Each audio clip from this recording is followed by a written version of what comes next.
se va a entregar bonos directamente a los agricultores más vulnerables, como se dice?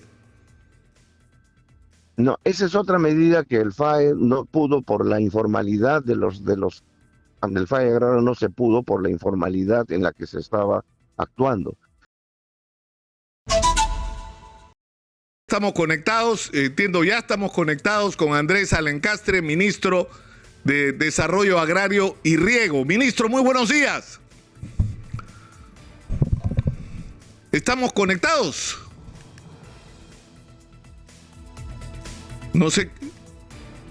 A ver, se ha distraído un poco, creo, el ministro, pero lo teníamos conectado ahí. Como ustedes saben, se ha iniciado... ministro, muy buenos días. Buenos días, Nicolás. Se ha iniciado ya el tercer proceso, el tercer concurso para la adquisición de urea. ¿No es verdad?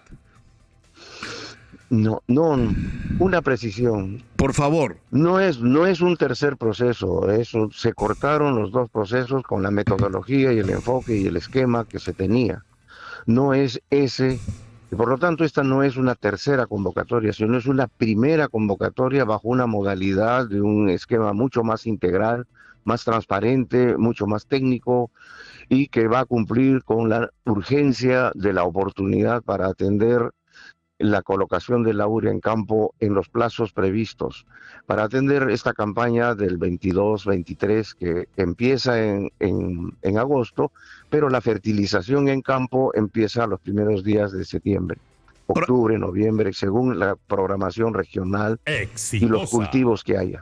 Este nuevo proceso, que es un hito, ¿no?, ha reunido a un conjunto de entidades que estaban considerados en el decreto de urgencia, tanto al interior del ministerio, y no se le ha entregado solamente a Agrorural, sino ha sido acompañado con un conjunto de direcciones generales del ministerio, de manera absolutamente conjunta, pero también con el Ministerio de Economía, con el Ministerio de Relaciones Exteriores, con la Contraloría, y con una mirada más amplia para poder atender y que la unidad ejecutora, que es Agrorural, pueda tener todas las seguridades de su operación con muchos ojos que permitan que la Contraloría y el organismo de control institucional estén presentes, marcando cada uno de esos pasos y decisiones que haya.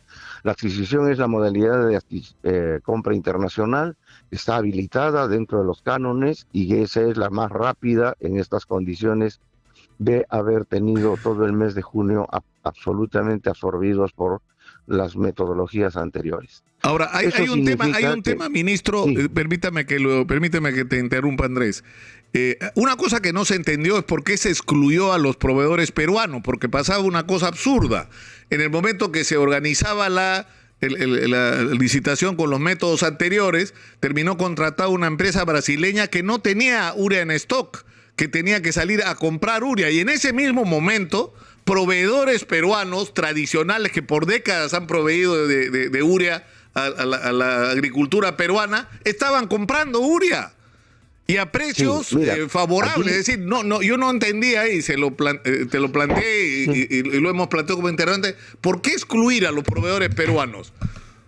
No se excluye. En el Perú no se produce urea. Todos son distribuidoras de las casas matrices internacionales. Cada uno de ellos tiene un esquema de adquisición.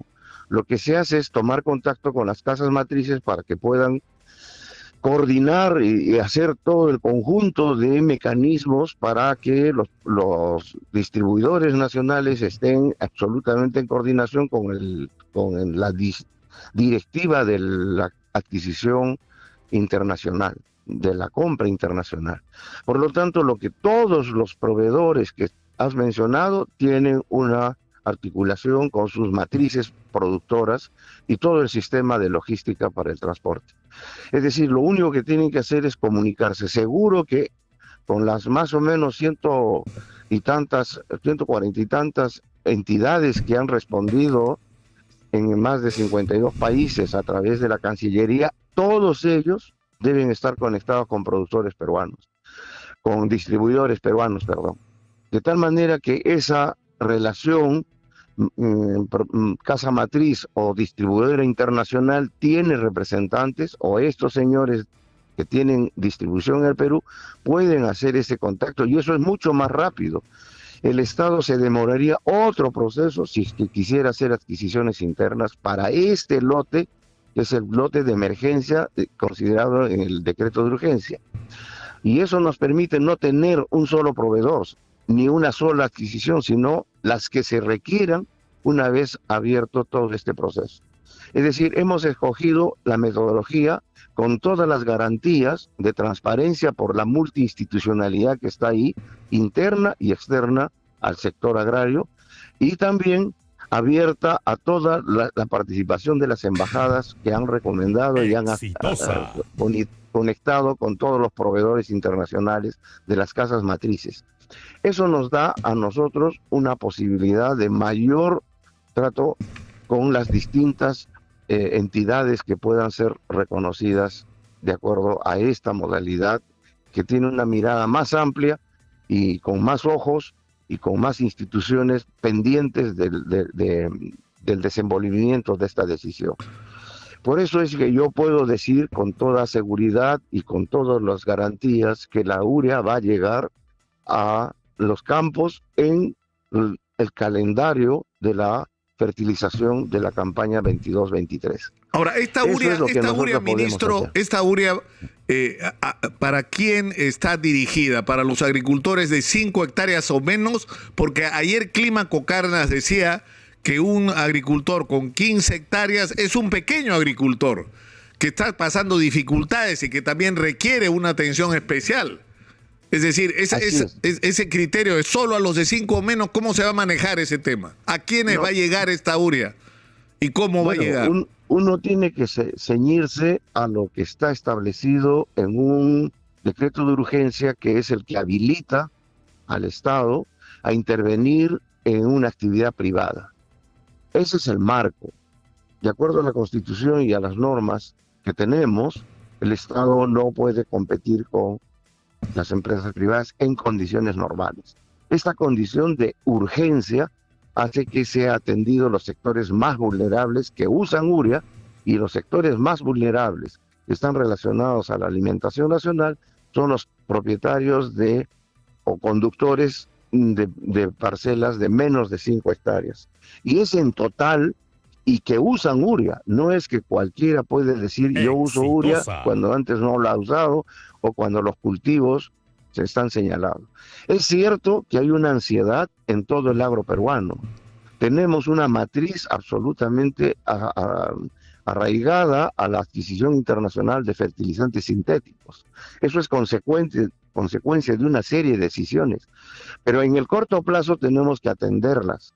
Y sé que el esquema de fertilización no es solo urea, son otros 7 productos adicionales, tanto sintéticos, pero también hay la necesidad de promover los fertilizantes orgánicos.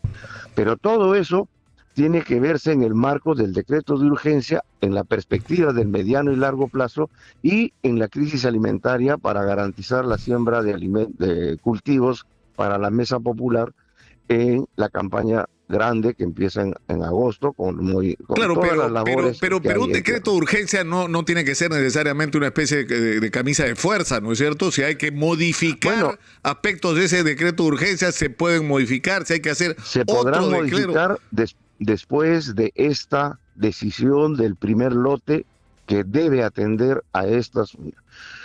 Todo el proceso de fertilización tendrá otros mecanismos y otras formas de participación del Estado a partir de mi gestión, que es los acuerdos con un conjunto de proveedores privados y de consumidores privados que se facilitarán, pues, ¿no? Todos los mecanismos necesarios, sea financieros y no financieros. Ministro, hay otros temas más allá del de los fertilizantes, ¿no? Es decir, hay agricultores que están prácticamente al borde del colapso, y una de las razones es el haber adquirido deudas, haber pasado por todo lo que significó la pandemia y encima ahora tener que enfrentar las alzas de los precios que han sido brutales, ¿no es cierto? De los insumos y de los precios en general. Entonces, ¿cómo se va a enfrentar el tema? Hay un tema que no solo es económico, tal como lo planteas, ¿no? De costos y restricciones para el inicio del nuevo ciclo productivo. Nosotros, como Estado y como sector agrario, tenemos un conjunto de servicios, pero la condición de acceder a esos servicios es que estén en el padrón. Entonces, nuestra preocupación es que simultáneamente al acceso a la urea sea desplegado una campaña para empadronar a los productores en el mayor número y en la mayor dispersión nacional. En este momento tenemos 342,000 empadronados, de los cuales accederían 135,000 a esta urea que estoy hablando. Pero en agosto nosotros tendremos 700,000, es decir, la idea es que se cubra todo para poder conversar de manera directa y absolutamente verificada con cada uno de los productores, conductores o propietarios de la tierra donde se van a hacer estas actividades productivas. Ahora, ¿y cómo si se no va a entregar, eso, Andrés? estamos continuando con la informalidad y eso impide que... Ahora, también, no solamente es el equipo ¿cómo se llama?, de ministerio, sino también se va a utilizar los padrones que existen en las organizaciones de cooperativas de usuarios de agua. Pero hay juntas para de usuarios, poder actualizarlos de usuarios de riego también, ¿no? Las juntas de usuarios de riego.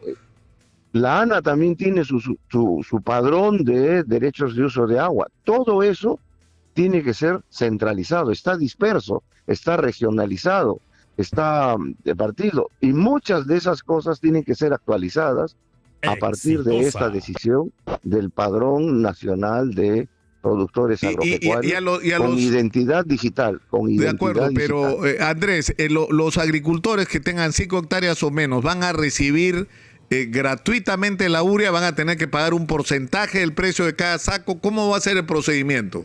Ahí es donde entra el Congreso, porque eso tiene que ser autorizado por el Congreso para poder fijar un precio, como lo ha sido para el guano de la isla.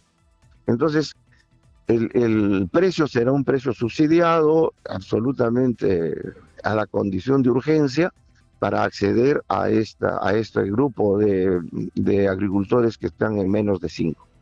Esa norma que se está enviando en este momento, porque tiene que ser compaginado con todos los sectores que están involucrados para poder determinar esa autorización del Congreso para que el Estado pueda cobrar. La gente no pide que le regale, pide acceder. Eso es claro. Sí. Nosotros hemos abierto el espacio para escuchar a los propios agricultores. Ahora, y precisamente de haberlos escuchado es que una de las preocupaciones que ellos han expresado es el de las deudas financieras, el agobio financiero. O sea, se va a hacer una operación de rescate financiero de la agricultura y sobre todo de los pequeños agricultores.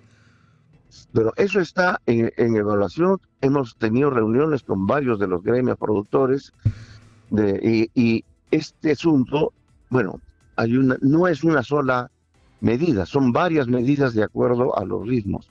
Por otro lado, también hay un incremento de precios para una serie de productos en el mercado y eso es lo que de alguna manera tenemos que compaginar.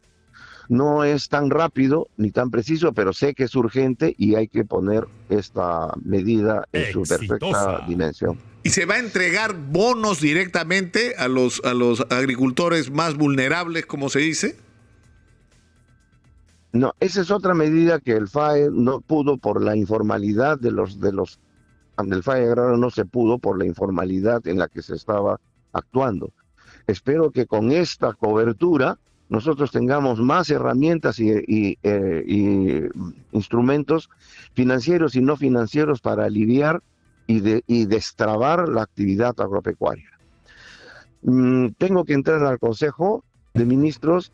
Mil disculpas, mi agradecimiento por la entrevista y poder compartir con la audiencia estos temas que hemos conversado y que darle la seguridad de que estaremos atendiendo el tema de la urea y otros temas en el cronograma que estamos planteando. Muchas gracias. Muy buenos días. No, muchas gracias Andrés y muy gentil por atendernos. Andrés Alencastre, ministro de Agricultura, ha estado en la línea.